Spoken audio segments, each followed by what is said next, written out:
비행기가 이륙할 때 가장 주의해야 할 것이 있는데 그것은 새와 부딪히지 않도록 하는 겁니다. 일컬어서 버드 스트라이크라고 하는데 이 하늘을 나는 새가 빠른 속도로 비행하는 비행기하고 부딪히면 비행기가 찌그러집니다. 비행기 엔진 속으로 빨려 들어가면 엔진의 고장을 일으키는 심각한 문제가 발생합니다. 큰 비행기에 작은 새 한 마리가 부딪히는 게 무슨 문제가 될까 생각할지 모르지만은 2009년에 뉴욕에서 155명을 태운 비행기가 이륙한 지 4분 만에 엔진 고장으로 추락하기 시작했습니다. 다행히 허드슨 강에 비상 착륙을 해서 승객 모두가 무사히 구출됐지만은 버드 스트라이크, 새가 비행기 엔진 속으로 들어가가지고 일으킨 대표적인 사고입니다. 영화로도 제작이 됐습니다. 새 한 마리가 거대한 비행기를 추락시킨다는 것. 그래서 비행장에는 쉬지 않고 이 주변의 새들을 쫓아내는 그런 일을 하는 사람이 있습니다.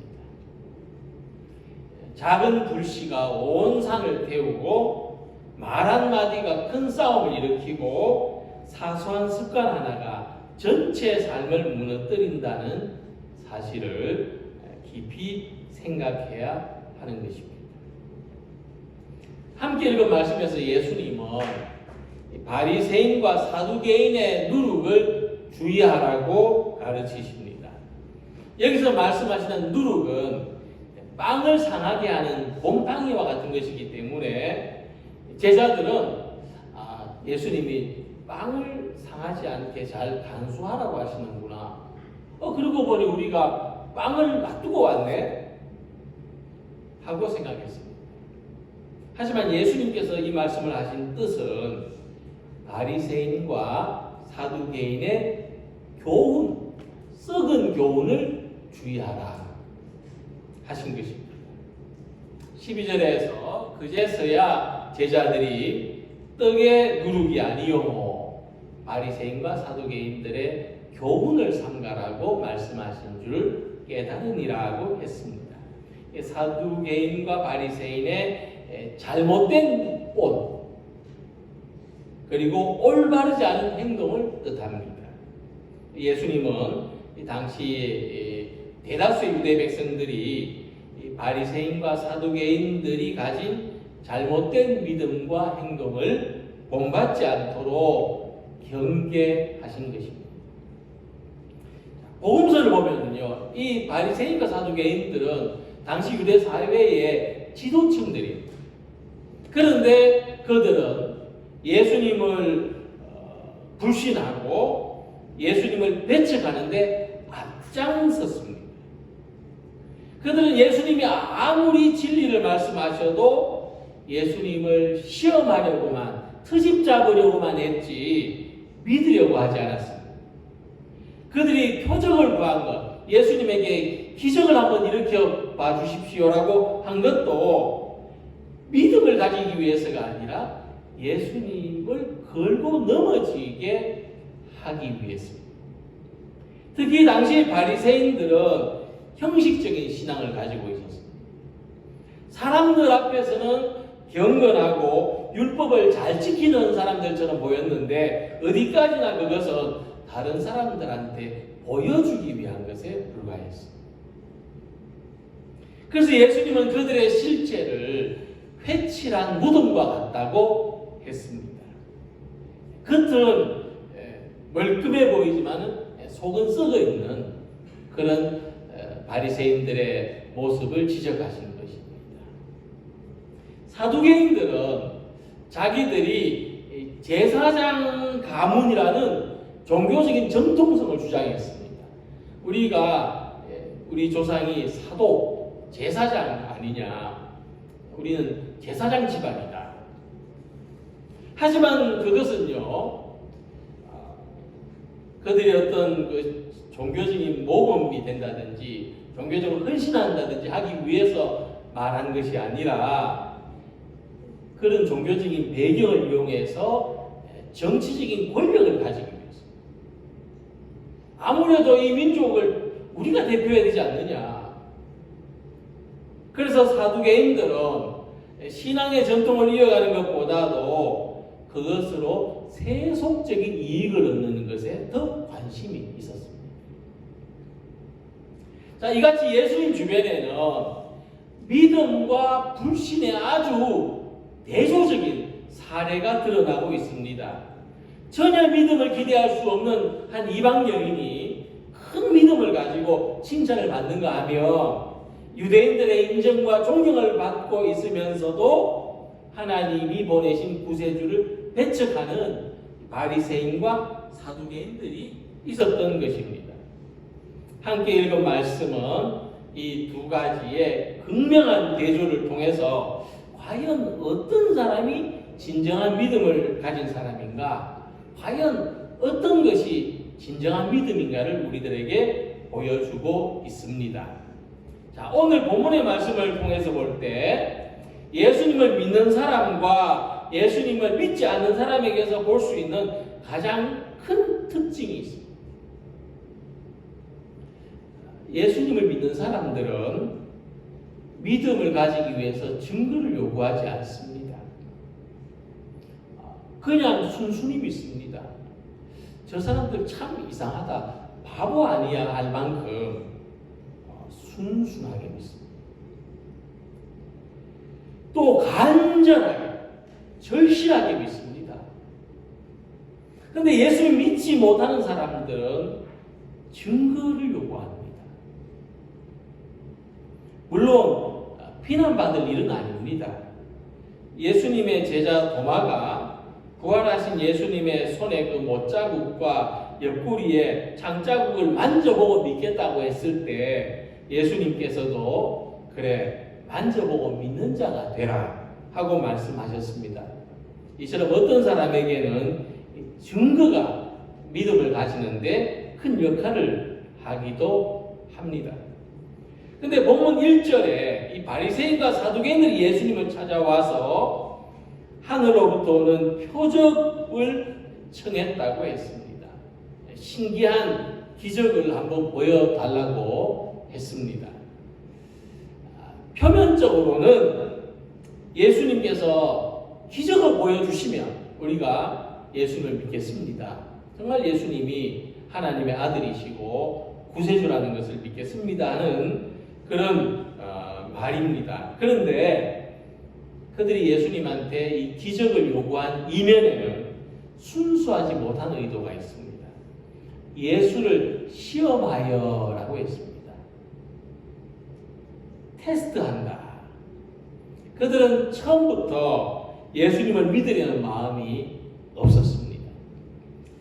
예수님을 믿으려는 마음이 없으면서 표적을 요구하는 것은 무슨 의도겠습니까? 트집을 잡기 위해서라. 근본적으로 믿음의 본질은 내가 믿을 수 있는 수준으로 하나님을 끌어오는 것이 아니라 하나님을 믿기 위해서 나를 맡기고 의지하는 것이 믿음의 본질입니다. 우리는 믿음이 필요한 순간들이 있죠. 살면서 정말 이때는 정말 믿음이 필요하다는 그런 순간들이 있습니다. 그때마다 이런 이치를 잘 기억해야 됩니다.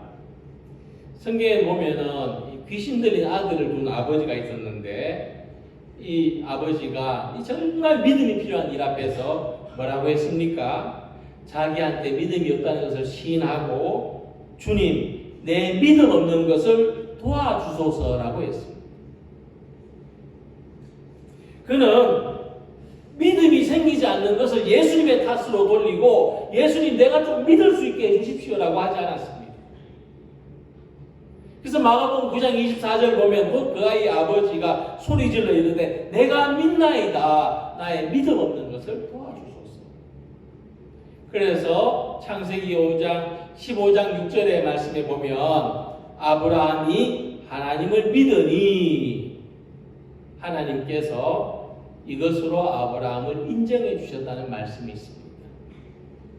그러니까 믿을 수 없는 상황에서도 하나님을 믿는 것이, 하나님을 의지하는 것이 믿음이라고 성경은 말씀하는 것입니다. 그래서 우리에게는 이 믿을 수 없는 상황에서도 하나님을 의지하는 것이 정말 필요합니다. 삶의 모든 순간마다 이런 믿음이 요구되죠. 사도 바울은 이런 우리 삶을 이렇게 말씀했습니다. 너희가 믿음 안에 있는가? 너희 자신을 시험하고 너희 자신을 확증하라. 예수 그리스도께서 너희 안에 계신 줄을 너희가 스스로 알지 못하느냐? 그래서 우리는 우리의 삶은 늘 믿음 안에서 살아가는 것이 우리 삶의 목표가 되고 우리 삶의 방향이 되어야 한다는 것입니다. 오늘 이 시간에도 우리는 믿음 안에서 살고자 해야 됩니다. 그래서 믿음 안에서라는 말과 같이 우리는 내가 믿음의 대상 안에 들어가야 됩니다. 내가 하나님의 품 안에 들어가야 됩니다. 내가 예수님 안에 내 수고하고 무거운 짐을 들고 들어가야 됩니다. 그래서 예수님은 믿음의 진실을 말씀해 줍니다. 믿기 위해서 표적이 필요한 것이 아니라 믿음 후에 표적이 나타난다고 하는 것입니다. 주님 오늘도 우리들에게 믿음이 있기를 원하십니다. 믿음 안에서 살아갈 때 기적이 나타나는 것입니다. 그래서 우리의 믿음 없음을 고백하고 주님의 도우심을 받아서 예수님을 믿을 때 우리 삶에 놀라운 일들이 많이 일어납니다. 이 믿음으로 크고 작은 기적들을 경험하며 살아가는 우리 모두가 되시기를 소망합니다. 그래서 예수님께서 경계하라고 하신 이 바리새인과 사두개인의 누룩은 이 믿음에 해를 끼치는 태도를 말합니다. 믿음에 누룩이 생기면 믿음의 해가 되는 거죠. 사두개인들은 그 시대에 종교적인 의식을 주관하는 대표라고 할 수가 있습니다.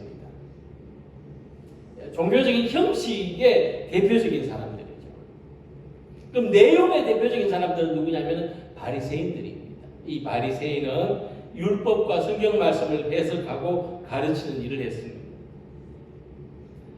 그래서 이 당시 유대 종교의 형식과 내용으로 보자면 이 사두개인과 바리새인들은 유대교를 대표하는 사람들입니다.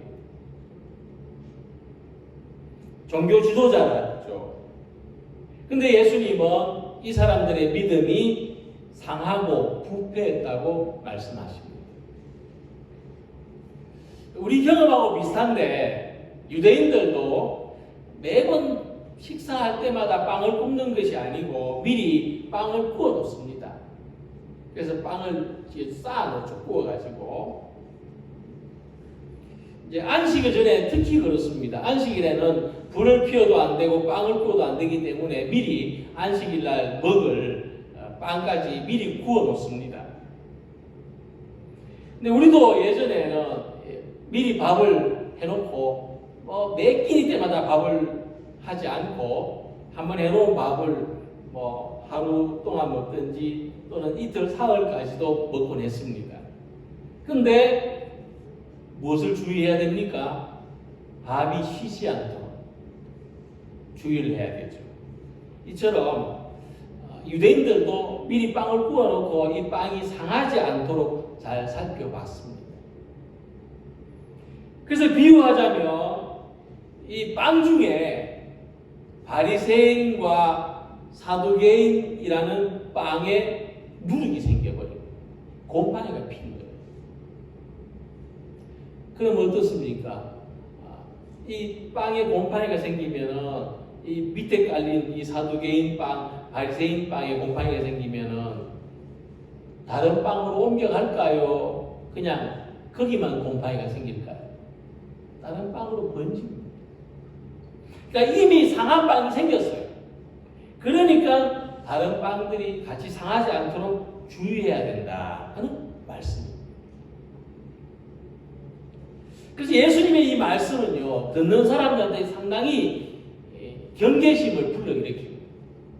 만약 예수님께서 이 말씀을 우리들 가운데 하셨다면 우리가 이 말씀을 생각해 볼 때 혹시 예수님 그 말씀하시는 그 누룩이 나보고 하신 말씀이 아닐까? 내 믿음에 누룩이 생겼다고 하시는 말씀이 아닐까? 마음이 걸릴 수가 있어요. 과거 밥을 먹을 때가 되기 전에 이 밥통을 열어보고 이 밥이 쉬지 않았는지, 밥에 불그스름한 곰팡이가 피지 않았는지 미리 살펴보는 것처럼 우리 신앙생활은 뭐냐면 성령의 빛을 받아서 말씀의 거울에 자기를 살펴보는 게 신앙생활에 굉장히 중요합니다. 아침마다 매일마다 기도할 때 자기를 살펴보는 것 굉장히 중요합니다. 그리고 내 삶에 그런 누룩이 생겼다면 은혜의 도움을 받아서 자기를 정화시켜 나가는 겁니다. 그런데 이 바리새인하고 사두개인들은 이 말씀의 거울이 있는데, 성령의 빛이 있는데, 그걸로 자기를 봐야 되는데 다른 사람들 자꾸 비춰보고 있습니다. 다른 사람들의 허물만 자꾸 지적하면서 상대적으로 나는 괜찮다, 그렇게 생각하면서 살았던 것이 바리새인과 사두개인들이고, 그래서 이 사람들은 자기들한테 누룩이 생긴 걸 모르고 있었습니다. 그래서 우리는 자기 믿음에 누룩이 생기지 않도록 해야 됩니다. 빵에 누룩이 생기면 먹을 수 없는 것처럼 믿음에 누룩이 생기면 본질을 상실한 믿음이 되는 겁니다. 그래서 예수님 바리새인들을 어떻게 책망하셨느냐 하면, 무거운 짐을 묶어 사람의 어깨에 지우되 자기는 이것을 한 손가락으로도 움직이려 하지 아니하며 라고 말씀했습니다. 그러니까 믿음에 누룩이 생기면 이기적인 사람입니다. 우리 기독교인들이 세상 사람들한테 손가락질 받고 욕을 먹는 대표적인 게, 교회 다니는 사람들 왜 이렇게 이기적이냐, 자기밖에 모르냐, 이런 이야기. 이 믿음이란 게 어떤 면으로 그런 특징이 있습니다. 왜냐하면 나한테 필요한 것, 나한테 절실한 것을 계속 구하고 추구하는 것이 되다 보니까 좀 다른 사람들보다 내가 우선시 되는, 나의 필요가, 내 기도 응답이 더 중요한 그런 모습을 가지게 되는 거죠. 그런데 이 바리새인처럼 무거운 짐을 내가 감당하려고 하기보다 다른 사람한테 지우게 된다는 거예요. 나는 좋은 것만 가지고 싶고 어렵고 힘든 건 좀 다른 사람이 해줬으면 하는 마음이 생기는 거예요. 순수한 헌신이 사라지고 순수한 기쁨이 사라져요. 예수님은 이것을 주의하라. 믿음의 거울을 자기에게로 향하지 않고 다른 사람한테 비추게 되는 걸 주의하라. 우리의 영적인 삶에 누룩이 생기지 않도록 믿음의 파수꾼을 세워서 지키시기 바랍니다. 이 믿음의 원리는 이 세상을 살펴볼 때 깨달을 수 있는 것과 아주 비슷한 점들이 있습니다. 우리가 산에 오르면 그 산 맨 아래에 호수가 있죠. 대부분 그렇습니다. 저수지나 호수가 있습니다. 그런데 이 호수를 따라서 등산로가 나는데, 호수를 따라 올라가다 보면은 이제 계곡을 만나죠. 이 계곡물이 이제 흘러서 호수가 되죠. 그런데 또 계곡을 따라서 올라가 보면은 폭포를 만납니다. 폭포에서 엄청난 물들이 떨어져 가지고 계곡을 이루죠. 폭포 위에 올라가 보면은 뭐가 있습니까? 폭포 위에 올라가 보셨습니까? 올라가 보면 하늘만 있고 아무것도 없습니다. 이 물이 어디서 생겨났을까? 하늘에서 내려온 물이 폭포를 만들고 계곡을 이루고 호수에 모이는 거예요. 물이 아래로 흐른다는 거죠. 이처럼 은혜는 겸손한 사람한테 모이는 거예요. 바리새인과 서기관들의 누룩은 그들이 가진 영적인 교만으로 해석하기도 합니다. 누룩은 반죽을 부풀리는 것인데 이처럼 그들의 교만이 부풀어졌다. 그들은 교만을 부풀렸다고 하는 거예요. 우리에게 은혜가 없다고 고백할 수 있는 것, 우리에게 능력이 없다고 고백할 수 있는 것, 우리에게 하나님의 자비와 선하심이 없다고 고백할 수 있는 것이 겸손입니다. 그래야 우리는 형식주의와 세속적인 태도를 넘어설 수가 있습니다. 그래서 우리한테 이기주의와 교만이 생기지 않도록 겸손한 믿음으로 십자가를 붙드는 겸손한 믿음으로 살아가는 성도님들이 되시기를 소망합니다. 이 누룩은 다른 물질하고 접촉할 때 발효되는 성질이 있습니다. 누룩을 가만히 놔두면 괜찮은데 꼭 다른 것하고 데이면 발효가 일어나요. 그래서 이 누룩을 잘 이용하면 좋은 데 쓸 수도 있습니다. 일반적으로는 밀가루 반죽에 누룩을 넣어가지고 발효시키죠. 그래서 빵을 구우면 훨씬 맛있고 부드럽고 먹기 좋은 그런 아주 고급의 빵이 됩니다. 그러니까 예수님은 바리새인과 사두개인의 누룩을 주의하라고 하셨으니까 이것은 이 빵을 만들 때 넣는 누룩이 아니고 사람도 누룩의 역할을 할 수 있다는 것을 말씀하신 거예요. 자, 그러면 우리도 마찬가지입니다. 우리는 내가 만나고 내가 접촉하는 사람을 상하게 하거나 오염되게 하는 누룩이 아니라 다른 사람에게, 내가 만나는 사람에게 좋은 영향을 끼치는 누룩이 될 수도 있다는 거예요. 그래서 우리가 이럴 때 선한 영향력이라는 말을 사용합니다. 우리 한 사람이 세상에 들어가서 다른 사람하고 접촉할 때 선한 영향력을 나타낼 수 있다면 이 작은 누룩이 전체 반죽을 발효되게 하는 것처럼 내 한 사람이 있으므로 내가 속한 모든 곳에서 좋은 영향력을 끼칠 수 있다는 거예요. 이렇게 선한 영향력으로 살아가는 사람한테 요즘에 어떤 표현을 쓰냐면 의미 있는 타자라는 표현을 씁니다. 타자라는 말은 이웃이라는 뜻이죠. 의미 있는 이웃. 자, 우리 한번 생각해 볼까요? 나는 어떤 이웃인가? 나는 그냥 이웃인가? 나는 의미 있는 이웃인가? 나는 해로운 이웃인가? 우리가 살아갈 때 주변 사람들한테 많은 영향을 주고 받는데 그때 중요한 영향을 주는 사람을 의미 있는 이웃, 의미 있는 타자라고 합니다.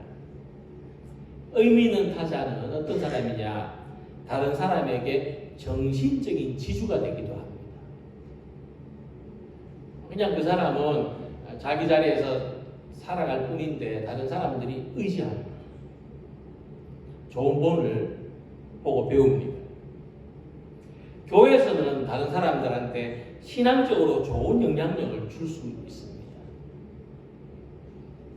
신앙에 좋은 것을 배우게 할 수가 있죠.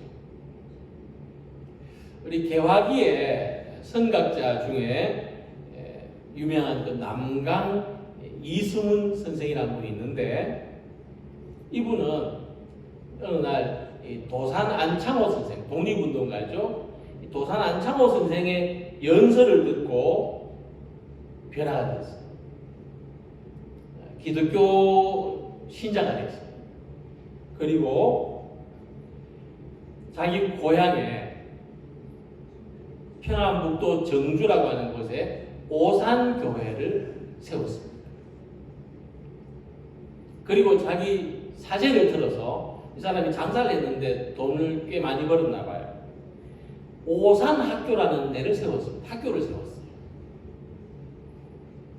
근데 이 오산학교에 어떤 졸업생들이 나왔냐면은 주기철, 한경직 목사, 함석헌 선생, 이중섭 화가, 김소월 시인, 조만식 선생, 이런 민족의 지도자, 정말 별과 같은 인물들이 이 오산학교 출신입니다. 의미 있는 타자를 만난 한 사람의 삶이 이렇게 변화된 거예요. 우리도 예수님을 내 삶의 의미 있는 타자, 내 삶의 의미 있는 이웃으로 생각할 수가 있습니다. 우리가 예수님의 좋은 영향을 받아서 살아갈 때 또 우리도 다른 사람들에게 의미 있는 이웃이 될 수가 있습니다. 세상이 어둡다고 합니다. 어두운 이유가 여러 가지가 있겠지만 인상 깊게 들어왔던 말이 있습니다. 세상이 어두운 이유는 있어야 할 사람이 있어야 할 자리에 있지 않고 있어서는 안 될 자리에 사람이 가 있기 때문이다 합니다. 오늘 우리 모든 성도들은 있어야 할 자리에 꼭 있는 사람들이 되시기를 소망합니다. 먼저 우리가 있어야 할 자리는 어떤 자리입니까?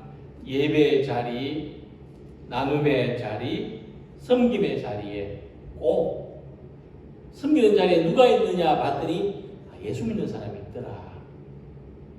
믿음으로 선한 영향력을 끼치는 우리가 되시기를 소망합니다.